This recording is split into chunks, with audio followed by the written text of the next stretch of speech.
اختصاراً یہ بات ذکر کرنے کی کوشش کروں گا، اور یہ بیان کرنے کا مقصد ہے کہ آدمی جو مال کماتا ہے اس کو کہاں اور کیسے خرچ کرے، اس لیے کہ قیامت کے دن جہاں میدان محشر میں اللہ رب العالمین بہت سارے سوالات کرے گا، اور زندگی کے ہر گوشے کے بارے میں جب سوالات ہوں گے، انہی میں اللہ کے رسول صلی اللہ علیہ وسلم نے ایک حدیث کے اندر 5 سوالوں کا تذکرہ کیا اور فرمایا کہ ابن آدم کا قدم میدان محشر میں ایک قدم بھی آگے نہیں بڑھ سکتا جب تک کہ وہ ان 5 سوالوں کا جواب نہ دے لے۔ وہ 5 سوال کیا ہیں؟ آج اگر ہمیں 10ویں کا 12ویں کا یا کسی بھی چیز کا امتحان دینا ہے، اگر سوال پہلے معلوم ہو جائے اور سوال معلوم ہونے کے بعد کوئی تیاری نہ کرے، سوال کے جوابات نہ لکھ پائے اور فیل ہو جائے، تو دنیا بھر اس کو لان تان کر ڈالے۔ ارے سوال آؤٹ تھا، معلوم تھا، پھر بھی تیاری نہیں کا، بہت ہی نکما ہے، ایسا ہے ویسا، اور کوشش کرنے والے تو دن نہ دیکھ کر دیں گے۔ لیکن دیکھیے، ہماری زندگی جو 60-70 سالہ ہے، اس کتاب زندگی کا جو امتحان ہوگا اور اس کتاب زندگی سے جو سوالات پوچھے جائیں گے، وہ اللہ رب العالمین نے پہلے ہی سب بتا دیا۔ 2 مرحلے میں امتحان ہوگا، ایک ٹیسٹ کہہ لیجئے یا جو ہے فرسٹ سیمسٹر کہہ لیجئے، اور دوسرا فائنل۔ فرسٹ جو ہے سیمسٹر میں یا ٹیسٹ میں 3 سوالات پوچھے جائیں گے۔ کون کون سے ہوں گے؟ من ربکا، من ربکا، تمہارا رب کون ہے؟ یعنی دنیا کے اندر تم نے بحیثیت رب کس کو تسلیم کیا تھا؟ بحیثیت رب کس کی عبادت کیا تھا؟ بحیثیت رب کس سے دعائیں کی تھی؟ بحیثیت رب کس پہ توکل کیا تھا؟ بحیثیت رب مالک مختار کس کو سمجھا تھا؟ بحیثیت رب خالق اور رازق کس کو گردانا تھا؟ من ربکا، تمہارا رب کون ہے؟ اور دوسرا سوال ہوگا من نبیکا، تمہارا نبی کون ہے؟ بحیثیت نبی کس کی پیروی کیا تھا؟ بحیثیت نبی کس کی زندگی کو اپنی زندگی کا آئیڈیل اور نمونہ بنایا تھا؟ بحیثیت نبی کس کی زندگی کو یا کس کے اسوہ کو تم نے اپنایا تھا؟ کس کے طریقے پہ چلے تھے؟ کس کے قول کو ترجیح دیا تھا؟ کس کی رائے کو مانا تھا؟ کس کے اسوہ کو اپنایا تھا؟ من نبیوں کا، تمہارا نبی کون تھا؟ تمہارا آئیڈیل کون تھا؟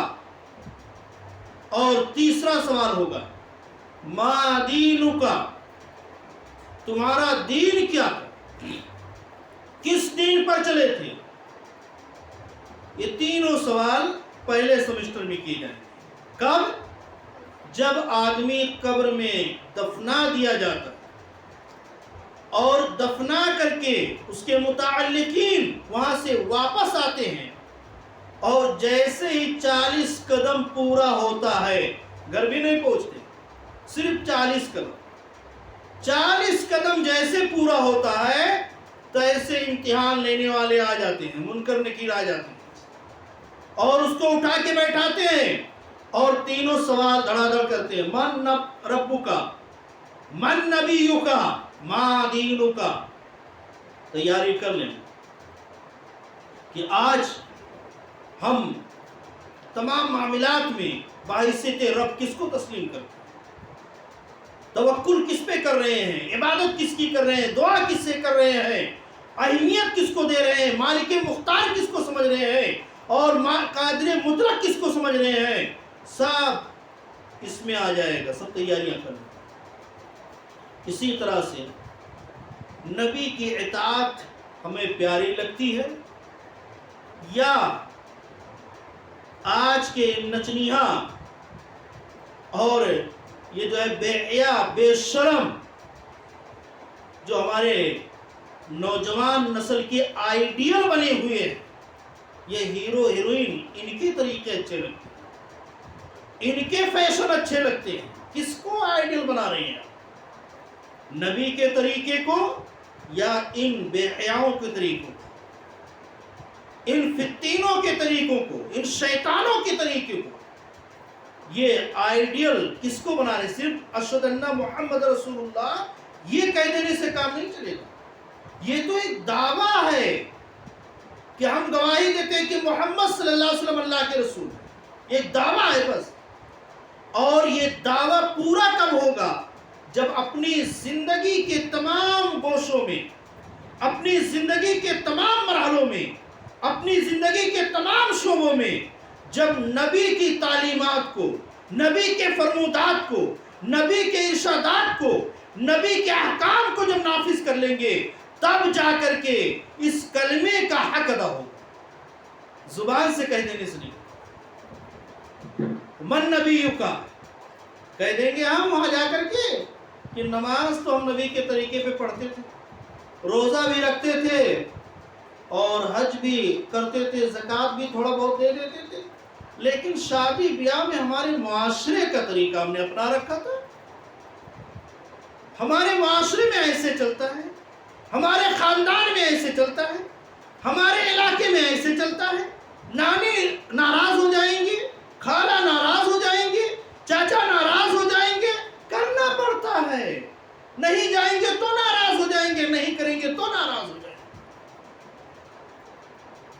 فرشتے پوچھیں گے من نبیوں کا، کہیں گے نماز روزے میں تو محمد رسول اللہ تھے اور شادی بیاہ میں نانی تھی، نانا تھے، ایسے جواب ہوگا؟ زندگی کے ہر گوشے میں نبی کی تعلیمات ہونی چاہیے، زندگی کے ہر شعبے میں نبی کی اتباع ہونی چاہیے، چاہے وہ خوشی کا موقع ہو یا غمی کا موقع۔ اور میں بارہا کہا کرتا ہوں کہ اگر کسی کے ایمان کو آزمانا ہے، کتنا ایماندار ہے، دعوے میں کتنا سچا ہے، اگر دیکھنا تو زیادہ کچھ مت کرو، صرف 2 موقعوں پر 2 جگہوں پہ آزما لو، اگر وہ ایمان پر اسلام پہ کھرا اتر آئے تو سمجھ جاؤ اس کا ایمان مضبوط ہے۔ کون سی جگہیں ہیں، کون سے موقع ہیں؟ ایک خوشی کا موقع اور ایک غمی کا موقع، گھر میں کسی کا انتقال ہو جائے، گھر میں کسی کوئی بیمار ہو جائے، گھر میں کسی طرح کی تکلیف آ جائے، وہاں پہ آزماؤ کھرا اتر رہا یا نہیں۔ اگر اس جگہ پہ وہ کھرا اتر رہا ہے تو اس کا ایمان مضبوط ہے۔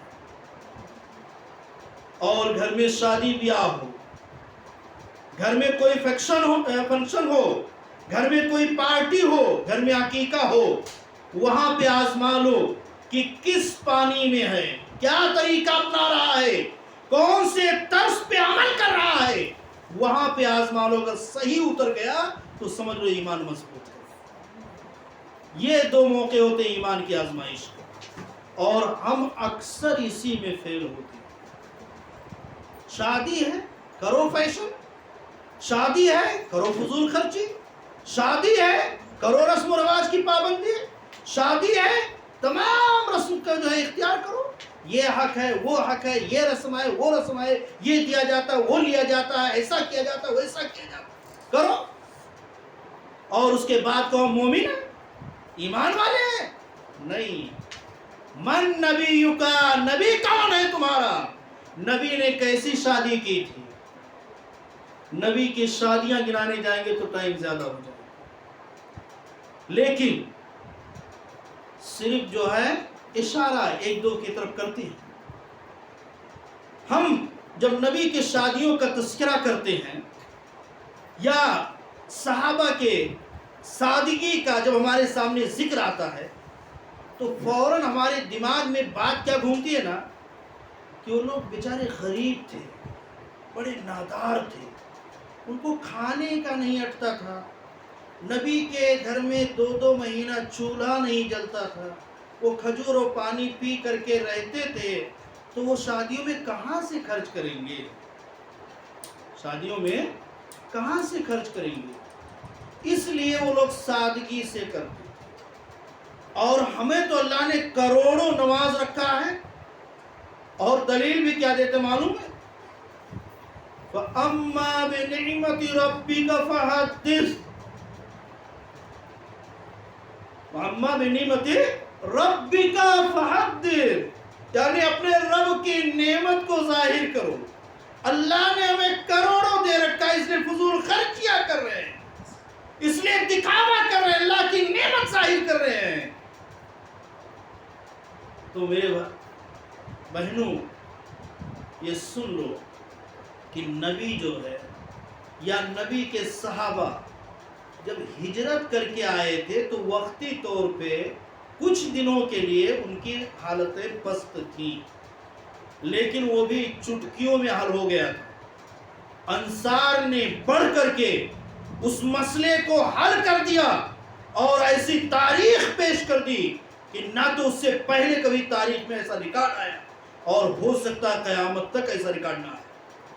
وہ کھڑے ہو گئے، ایک ایک کو اپنا بھائی بنا کر کے اپنے کھیت میں، اپنی جائیداد میں، اپنے گھر میں بٹوارا کرا دیا اور کہا آدھا تمہارا آدھا میرا۔ اور یہیں پہ بس نہیں کیا، کہا میرے مہاجر بھائیوں، تم تاجر ہو، تجارت پیشہ ہو، کھیتی باڑی کو تم نہیں جانتے ہو، لہٰذا تم اگر کھیتی نہیں کر سکتے مت کرو، کھیتی بھی کرنے کی ضرورت نہیں، کھیت میں جانے کی ضرورت نہیں، ہم پورا محنت کریں گے، ہم پوری کھیتی باڑی کریں گے، پورا بوئیں گے، کاٹیں گے، ساری محنت کریں گے، اور جو پیدا ہوگا اس میں سے آدھا بانٹ کے تمہیں دے دیں گے۔ وہ مسئلہ بھی حل ہو گیا۔ اس کے بعد اللہ نے اس کو اور بہترین طریقے سے حل کیا، فتوحات کا دروازہ کھول دیا، فتوحات کا دروازہ کھول دیا، اور ایسے ایسے فتوحات میں مال اکٹھا ہوئے کہ آج کروڑ پتیوں کے گھروں میں اس مال کا تصور نہیں کیا جا سکتا۔ حضرت عبد الرحمن بن عوف رضی اللہ تعالیٰ عنہ جب ان کی وفات ہوئی، ان کے گھر میں جو میراث تقسیم کیا گیا، جو حصہ بانٹا گیا، بانٹنے والے جو ہتھوڑے سے سونے کو توڑ توڑ کے بانٹ رہے تھے، ان کے ہاتھوں میں چھالے پڑ گئے تھے۔ سونا توڑنے والا، پتھر نہیں، پہاڑ نہیں، سونا توڑ توڑ کے ان کے گھر میں جو تھا، وہ جو بانٹے وارثوں میں، بانٹنے والے توڑنے والوں کے ہاتھ میں چھالے پڑ گیا۔ حضرت زبیر رضی اللہ تعالیٰ عنہ جب ان کی وفات ہوئی، ان کے ترکے کو جب دیکھا گیا، تمام بیٹوں میں بیٹیوں میں بانٹنے کے بعد 4 بیویاں تھیں، ایک سلس یعنی 30% وصیت میں نکالا گیا، 30% وصیت میں نکالا گیا، اور 2 سلس یعنی 2/3 حصہ وارثوں میں بانٹا گیا، ان کے بیٹوں میں بیٹیوں میں، اور اس 4 بیویاں تھیں یعنی 1/8، 1/8، 8واں حصہ ان کی جائیداد کا 8واں حصہ چاروں بیویوں نے پایا، اور پھر ایک ایک بیوی کو 22 لاکھ روپیہ درہم ملا، 22 لاکھ روپیہ ایک ایک بیوی کو درہم ملا تھا، یعنی 8واں حصہ کتنا تھا؟ 88 لاکھ درہم، 8واں حصہ، باقی 7 حصہ کتنا تھا جوڑ لیجئے بیٹھ کر، غریب تھے۔ اللہ کے رسول صلی اللہ علیہ وسلم پورا خیبر فتح کر کے آ رہے ہیں، خیبر کی پوری زمین 1-2 بیگھہ 1-2 ایکڑ نہیں، پورا خیبر کا علاقہ آپ کی ملکیت میں ہو گیا، مسلمانوں کے غنیمت میں مل گیا، کے آ رہے ہیں، صفیہ سے راستے میں نکاح کر رہے ہیں. کیسے نکاح کر رہے ہیں؟ نہ کوئی ڈیگ چڑھا، نہ کوئی بکری کٹی، نہ کوئی اونٹ ذبح ہوا، اور نہ 15 قسم کے کھانے بنے. راستے میں ایک جگہ پڑاؤ کیا، وہیں نکاح پڑھا لیا، اور صحابہ کو بلایا، سب دسترخوان بچھا دیے. اس کے پاس جو جس کے پاس تھا، کسی کے پاس کھجور ہے، کسی کے پاس ستو ہے، کسی کے پاس جو جس کے پاس تھا کھانے پینے کی چیزیں لا کے دسترخوان پہ جمع کیے، اس کو مکس کیا گیا، سب کھا لیے، بیٹھ کے ولیمہ ہو گیا. یہ کون تھے؟ غریب تھے، فاتح مصر تھے، فاتح خیبر تھے. خیبر فتح کر کے لوٹ رہے ہیں، معمولی بات نہیں ہے.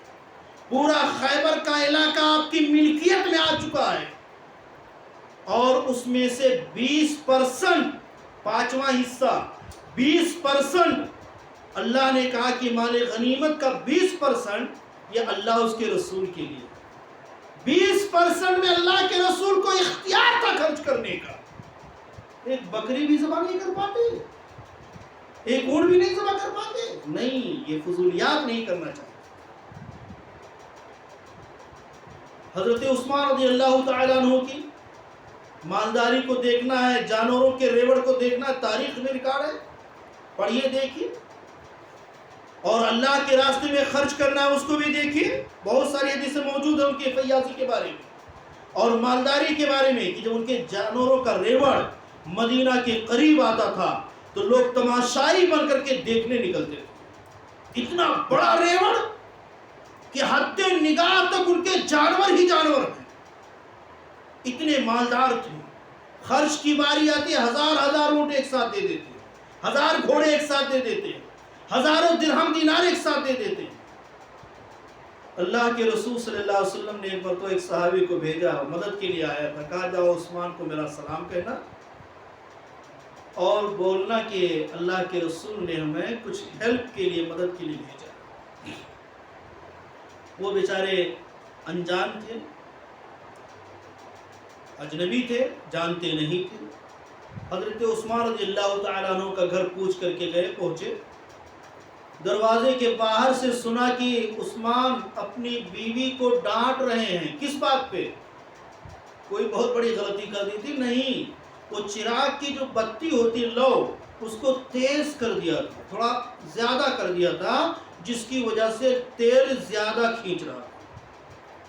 اس پہ ڈانٹ رہے تھے کہ فضول خرچی کیوں کر رہی ہو، اس لو کو اتنا تیز کیوں کر دیا، اتنا زیادہ کیوں کر دیا، یہ تیل زیادہ کھینچے گا، اس سے دھیما بھی رہتا تو بھی اجالا ہو جاتا.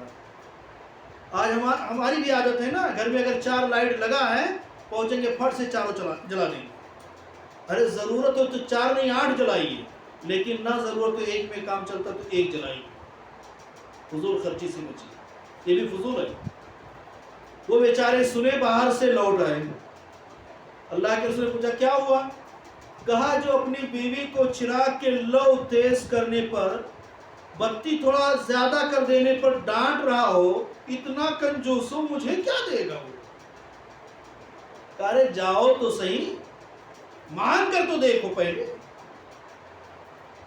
گئے، واپس دستک دیا، اللہ کے رسول نے سلام بھیجا. اللہ کے رسول نے کچھ تعاون کے لیے، مدد کے لیے آپ کے پاس مجھے بھیجا، کچھ ہیلپ کر دیجئے. ہم کیا کرتے ہیں؟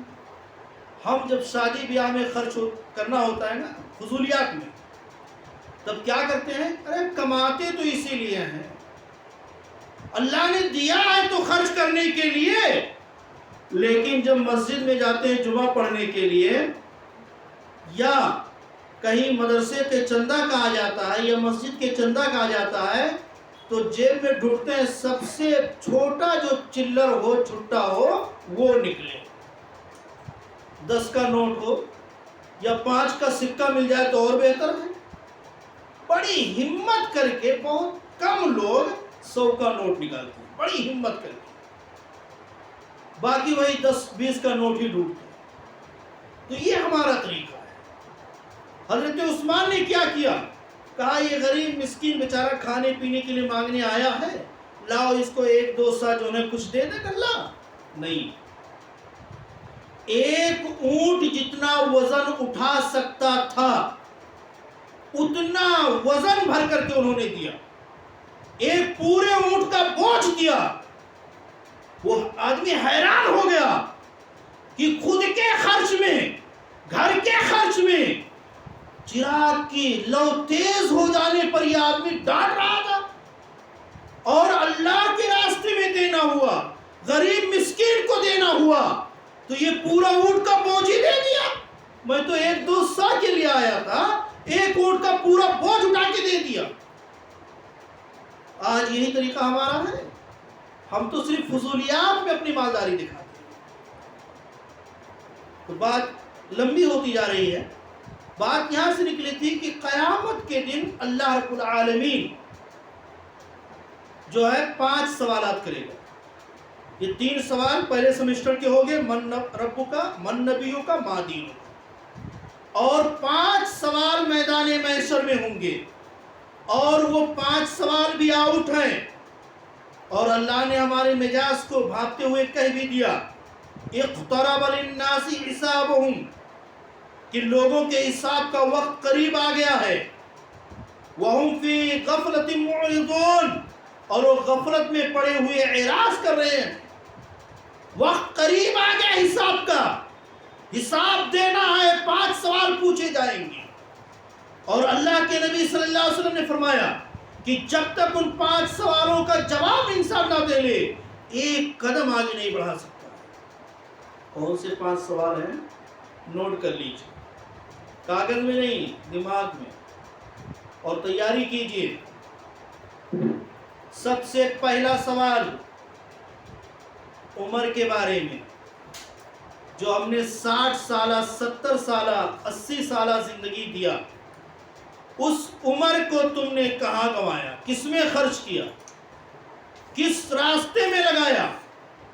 اور دوسرا سوال ہوگا شباب کے بارے میں، جوانی، یعنی 60 70 سالہ، 80 سالہ زندگی میں جو بیچ میں 20 سال، 15 سال یا 25 سال جوانی کا پیریڈ آتا ہے، وہ پیریڈ کہاں کھپایا؟ آج چاہے والدین ہوں، چاہے ہمارے نوجوان نسل ہوں، جب دین کی باتیں کی جاتی ہیں تو دونوں کے زبان سے ایک ہی جملہ نکلتا ہے، ابھی کھانے کھیلنے کا وقت ہے، ابھی کھانے کھیلنے کا وقت ہے، ارے بعد میں کر لیں گے، نیکی کر لیں گے، عبادت کر لیں گے، شریعت پر چل لیں گے، داڑھی رکھ لیں گے، پردہ کر لیں گے، شرعی لباس پہن لیں گے، بعد میں کر لیں گے، ابھی کھانے کھیلنے کا وقت ہے، ابھی نہیں کریں گے تو کب کریں گے؟ تو یہ ہمارا جواب ہوتا ہے۔ لیکن یاد رکھیے کہ یہ کھانے کھیلنے کا جو وقت ہے، اسی وقت کے بارے میں عمر سے کاٹ کر کے، نکال کر کے الگ سوال پوچھا جائے گا، ان شبابی، اس کے شباب کے بارے میں، جوانی کے بارے میں پوچھا جائے گا۔ جس جوانی کی عمر کو ہم نے کھانے کھیلنے کا وقت بتایا تھا، اس جوانی کے بارے میں پوچھا جائے گا، جوانی کہاں گزاری تھی؟ اللہ کی عبادت میں گزاری تھی، یا فیشن بنانے میں گزارا تھا، یا ادھر ادھر کھیلنے کودنے میں گزارا تھا، یا لہو لعب میں گزارا تھا، یا سہیلیوں اور دوستوں کے ساتھ پارٹی کرنے میں گزارا تھا؟ کہاں گزارا جوانی؟ اسی لیے کسی شاعر نے کہا تھا کہ جوانی کی عبادت بھی بڑے رنگین ہوتی ہے۔ جوانی میں عبادت کر کے دیکھیں کتنا مزہ آتا ہے، کتنا لطف آتا ہے۔ ارے جب بوڑھے ہو جائیں گے، ہڈیاں کمزور ہو جائیں گے، گھٹنا جام ہو جائے گا، نہ قیام میں دیر تک کھڑے ہو سکتے ہیں، اور نہ سجدے میں گھٹنے کو موڑ سکتے ہیں، نہ پیشانی کو زمین پر رکھ سکتے ہیں، اس وقت عبادت کرنے بیٹھیں گے جب چوراہے پہ جانے کے لائق نہیں رہ گئے، دکان پہ جانے کے لائق نہیں رہ گئے، شادیوں میں حاضری کے لائق نہیں رہ گئے، معدہ جواب دے چکا ہے شادیوں کا کھانا اب نہیں کھا سکتے، تب کہیں گے ہم پرہیز کرتے اب نہیں جائیں گے شادیوں میں؟ نہیں، جب ہمارا معدہ ہڈیوں کو بھی ہضم کر لے جاتا ہے، اس وقت ہم بائیکاٹ کر دیں کہ ہم کو فضول شادیوں میں نہیں جانا۔ بات آتی ہے ہم اپنے نبی کے لیے، اپنے دین کے لیے، اپنی جنت کے لیے، اپنے اسلام کے لیے ایک وقت کا کھانا بھی نہیں چھوڑ سکتے؟ ایک وقت بھوکے نہیں رہ سکتے، بھوکے بھی نہیں رہنا ہے. ارے وہ اسٹارٹر چھوڑ کر کے، وہ 15 آئٹم چھوڑ کر کے گھر کا دال چاول اور جو ہے سبزی یا گوشت کھا لینا ہے، بس بھوکے بھی نہیں رہنا ہے. اتنا بھی ہم نہیں کر سکتے.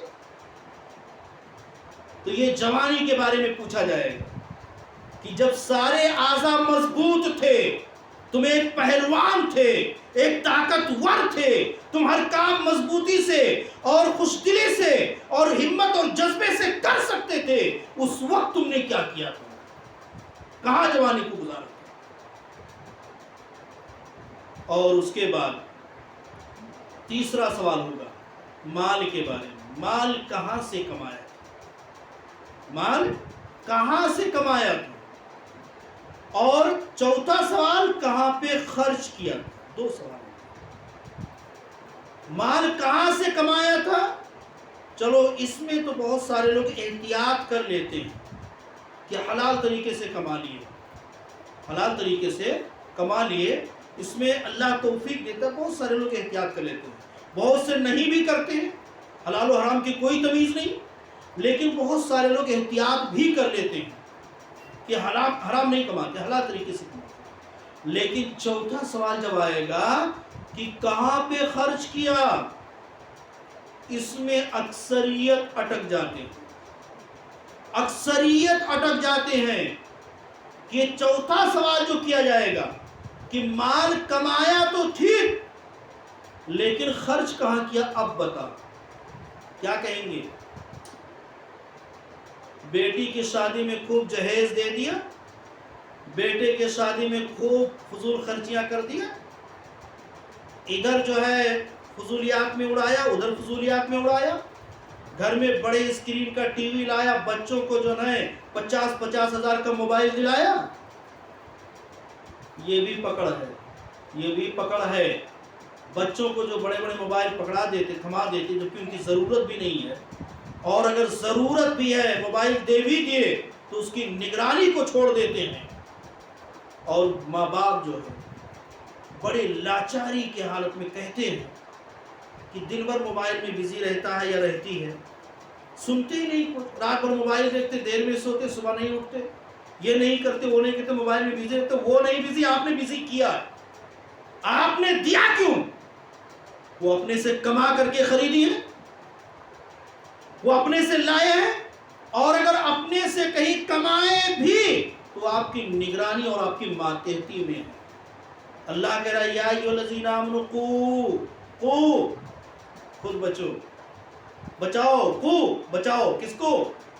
انفسکم واہلیکم نارا، اپنے آپ کو اور اپنے ماتحتوں کو، اہلیکم اپنے اہل کو بھی بچاؤ جہنم سے. تو یہ بچانے کی ذمہ داری ہماری تھی، ہمارے ماتحت میں تھے، ہم نے اس ماتحتی کو صحیح سے نہیں نبھایا.